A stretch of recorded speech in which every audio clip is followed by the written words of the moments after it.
Most of us walk through life feeling like we're one bad day away from falling apart. A harsh word from a stranger fills you with anger and anxiety. A setback at work spirals into catastrophic thinking or fear. Or perhaps a rejection feels like evidence that you're fundamentally broken. In these moments, we live at the mercy of circumstances we can't control, and our minds become inescapable prisons. This video will show you how to build genuine mental toughness, not the fake, toxic kind that suppresses emotion, but the real strength that lets you face difficulty with clarity and purpose. Stay until the end, as I'll be giving you a practical 3-step daily plan that brings all of this together. Now, let's begin with the foundation of mental freedom. Epictetus, a Stoic philosopher who spent years as a slave before gaining his freedom, begins our journey with a radical idea. He divides everything in life into 2 categories: what you control and what you don't. Your thoughts, your choices, your values, these are yours.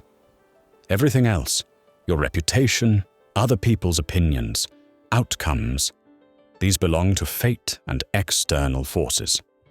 This is called the dichotomy of control.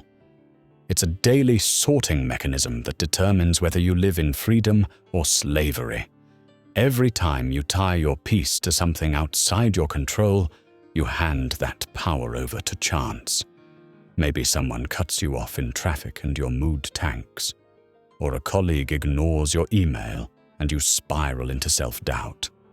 Thus, you're letting external events write the story of your internal state. Marcus Aurelius, who ruled the Roman Empire, practiced this boundary every morning. He would remind himself that he would most assuredly encounter difficult people that day, liars, gossips, ingrates. Yet he also reminded himself that none of them could actually harm his ruling principle, his capacity to choose a wise response, unless he gave them permission. The strength here isn't pretending insults don't sting. Instead, it's recognizing that the sting lives in your interpretation, not in the words themselves. Modern cognitive behavioral therapy expanded upon this principle thousands of years later. One of CBT's core teachings is that people are disturbed not by events, but by their views about events. When something upsets you, the first question you learn to ask with CBT is, where does my actual influence lie? If the target is outside your control, you practice acceptance and redirect your energy toward what you can do. If it's inside your control, you shift into problem-solving mode. Either way, you stop arguing with reality. Here's what this looks like in practice. Let's say someone criticizes your work harshly. The Stoic principle goes like this: what part of me was actually affected? My body, my status, or my will? You will find that your will, your capacity to act with integrity and skill, remains untouched despite the harsh critique. The criticism might contain useful information, which you can use, or it might not, which you can dismiss. But either way, your fundamental worth and agency stay intact.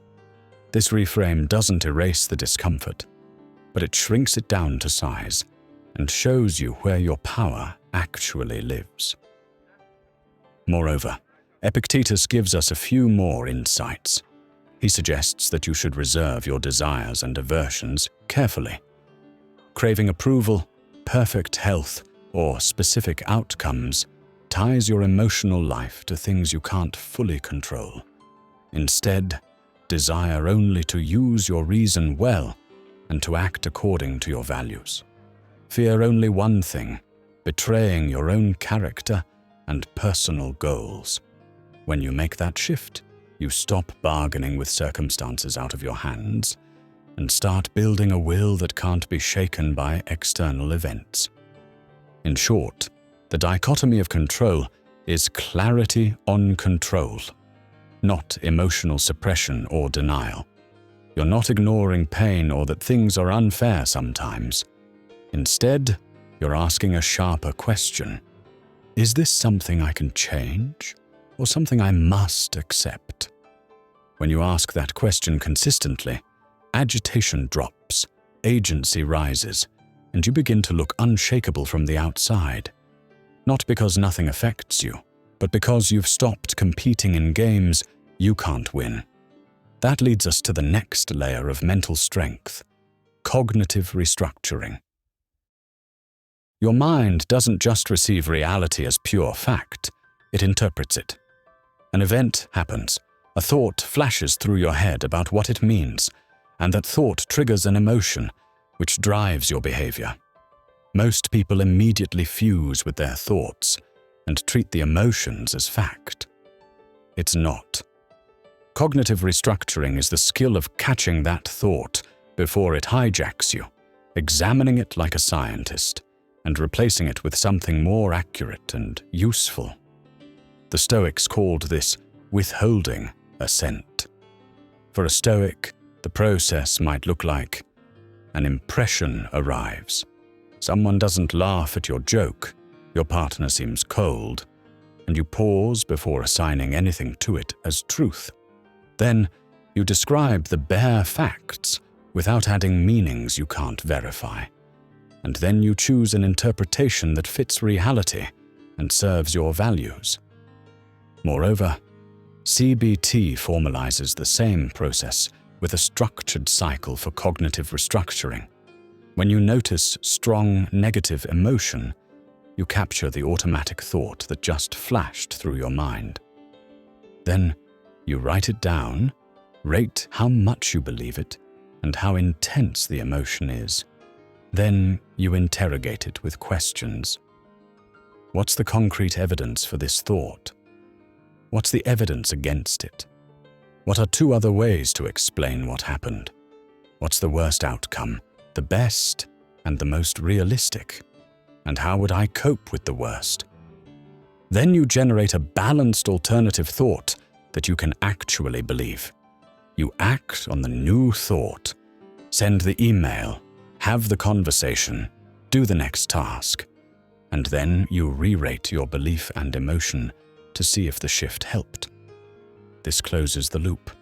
You're not just thinking differently. You're testing whether the new thinking leads to better results. And your brain updates based on real-world feedback. Remember, the brain is phenomenal at analyzing and learning, given the right type of data. Here's an example of cognitive restructuring. An event occurs, such as when you are presenting at a meeting and you stumble over 2 slides. The automatic thought might be, I'm terrible at this. Everyone thinks I'm incompetent. The emotion might be shame, anxiety. The behavior might be avoid volunteering for the next presentation. Cognitive restructuring asks, did everyone actually say you're incompetent? Or is that a guess? What's another explanation?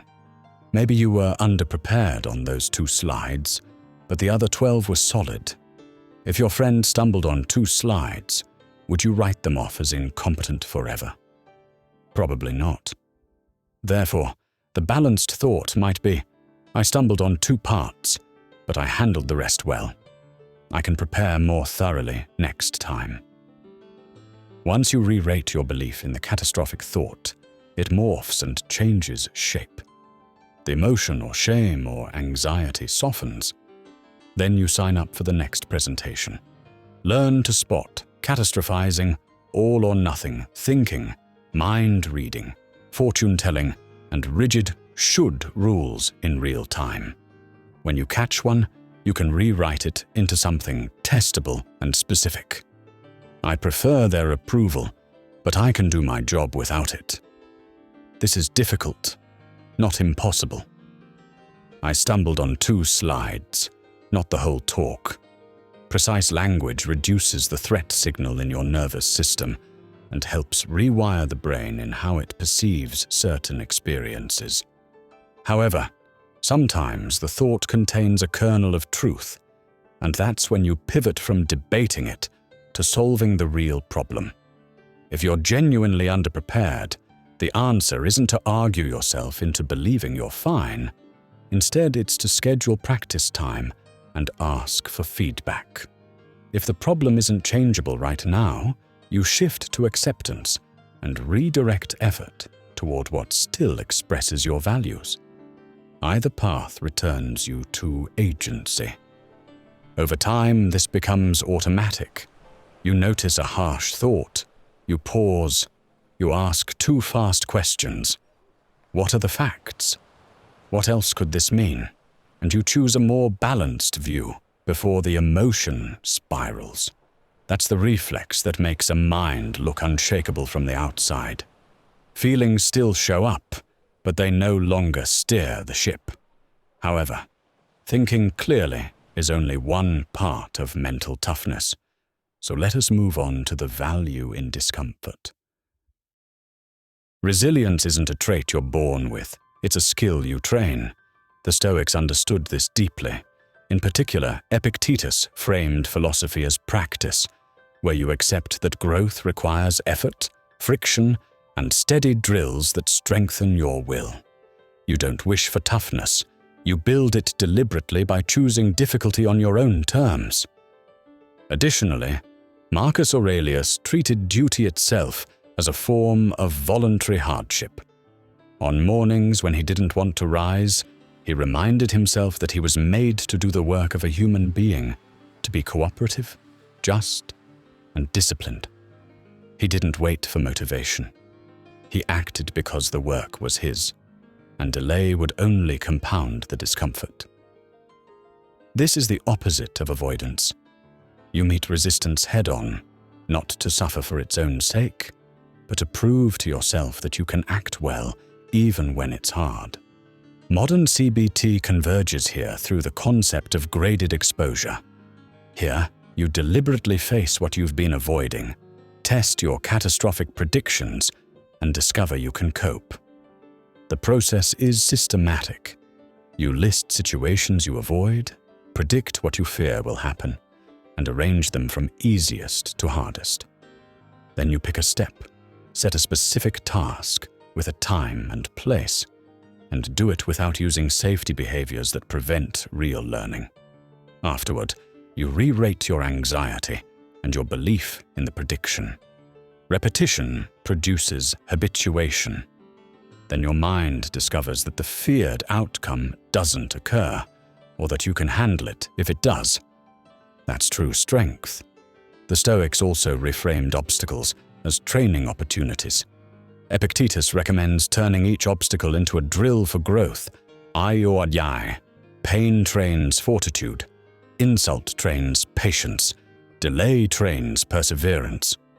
Furthermore, Marcus adds the idea of the inner flame. What would extinguish a small flame goes on to feed a larger one. What this means is that when you see adversity as kindling material you can use instead of avoid, your inner flame becomes larger. You don't just tolerate stress, you deliberately use it to grow stronger. Here's what this looks like in practice. You're anxious about speaking in meetings.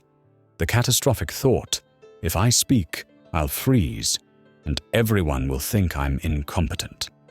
Graded exposure asks you to test that. The first step might be speaking once in a low-stakes meeting. You predict you'll freeze, you do it anyway, you re-rate. Most of the time, the feared outcome doesn't happen.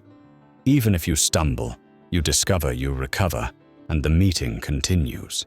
Each successful experiment becomes a mastery memory your brain can't argue with, and the next step gets easier. Lastly, Epictetus says to accept looking foolish while you train new habits, because chasing approval will snap you back into avoidance. Anchor your efforts to values, justice, self-command, service, so you choose hard things for the right reasons. In practice, This looks like small, daily, voluntary discomfort tasks done quietly, guided by principle and recorded, so progress is undeniable. Cold shower, difficult conversation, extra set at the gym, saying no to distraction. Each rep strengthens the will and proves you can act against impulse when it matters. With these tools in place, the final step is integration. Integration turns ideas into a lifestyle. The Stoics built routines that trained attention, guarded judgment, and tied every action to virtue. Marcus Aurelius used short, repeatable prompts to start the day, steady himself under pressure, and reset when he drifted. Modern CBT matches this with homework, thought records, scheduled behaviors, and relapse prevention. Tools that make new thinking automatic. Put together, you get a daily system. Decide where your control is. Check your interpretations. Do the next right thing, even when it's uncomfortable. And review to improve. First, morning preparation sets your standard before the world sets it for you. Marcus begins by expecting difficult people and recommitting to act for the common good. Epictetus adds a second aim to every task. Keep your mind aligned with reason. Translate this into a one-line intention, like focus on what I control and act justly, plus one scheduled behavior that expresses it. When the first challenge arrives, you're already ready to go. Next, midday skills keep you inside your circle of control. Use the Stoic pause to withhold judgment, state the bare facts, and choose the right interpretation before reacting. In CBT terms, capture the automatic thought, label any distortion, and ask two fast questions. What are the facts? What else could this mean? If the target is controllable, plan a small step and take it. If not, pivot to acceptance and refocus on a valued task. This keeps momentum while protecting your judgment. Lastly, evening review turns experience into skill. Take 2 minutes to note where you honored the dichotomy of control and where externals hijacked you. Do a brief thought record on one sticky moment, original thought, emotion, balanced alternative, and re-rate to see learning. Decide one adjustment for tomorrow. Protect the long game with relapse prevention or going back to your old ways. Prepare to face setbacks, such as fatigue, criticism, and bad days. It's okay. You're human after all. Consider listing your personal warning signs and the exact countermoves you plan to take when they occur. With this structure, strength compounds over time, despite setbacks. Now, let's bring this into your daily life with a simple 3-step process. I'd like to leave you with this simple practical process you can use today. We call it the 3-step daily mental toughness plan, which weaves together everything we've covered. First, morning cognitive preparation for 5 minutes. Preview your day and identify 2 or 3 potential challenges. For each, ask, what is within my control here? Then rehearse your values-based response regardless of outcome. For example, today's presentation might not go well, but what you control is your preparation, effort, and attitude. Your worth isn't determined by others' reactions. Second, real-time cognitive restructuring is needed. When you notice strong negative emotion during the day, pause and implement the automatic thought evaluation. Ask 3 rapid questions. What thought just went through my mind? Is this thought based on facts or feelings? What would a more balanced perspective be? Write your responses if needed to externalize the process. Practice this at least 3 times daily for 30 days until it becomes automatic. This is your in-the-moment defense against reactive thinking. Third, evening review and voluntary discomfort planning for 5 minutes. Identify one instance where you responded well to adversity, reinforcing success, and one instance where you could improve, creating a learning opportunity. Then commit to one act of voluntary discomfort for the next day. A cold shower, skipping a comfort food, having a difficult conversation, or any practice that challenges your comfort zone without being harmful. Track your daily discomfort practice to ensure consistency, as this builds the resilience foundation that makes you genuinely unshakable over time. Now you can see that mental strength isn't about suppressing emotion or pretending nothing hurts. It's about knowing where your power lives, choosing your interpretations of life carefully, training your capacity through deliberate difficulty, and building daily habits that make wisdom automatic. The Stoics and modern psychology agree. Your mind is the one thing that's truly yours, and when you govern it well, the world can shake around you without shaking what matters. You may not be able to see it now, but you can choose how you see life. That's what creates a mind so strong it scares people. Not coldness, but clarity. Not weakness, but unshakable purpose. Now, you are prepared. Thank you for joining me on this exploration into building mental toughness. If this resonated, please share one insight you're planning to start with in the comments below, and subscribe to get weekly psychology content designed to help you transform your life. Until next time.